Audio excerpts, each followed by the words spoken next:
Mga kapuso, pumalo sa 50 degrees Celsius ang pinakamataas na heat index o damang init ngayong araw na italayan sa Clark Airport sa Pampanga.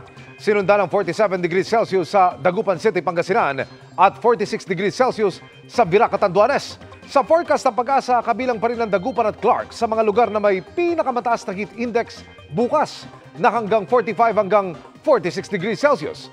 Sa Metro Manila, nasa danger level din ang inaasahang damang init na maglalaro po sa pagitan ng 42 at 43 degrees Celsius. Sa kabila ng mainit na panahon, asahan pa rin ang kalat-kalat na makapagulan dahil sa localized thunderstorms. Base sa datos ng Metro Weather, maliit ang tsansa ng ulan bukas ng umaga sa malaking bahagi ng bansa. Pero pagdating ng tanghali, posibleng ulanin ang Pangasinan, Zambales at Palawan. Pagdating ng gabi, inaasahan din ang mga pag-ulan sa ilang bahagi ng Tarlac at Negros Oriental.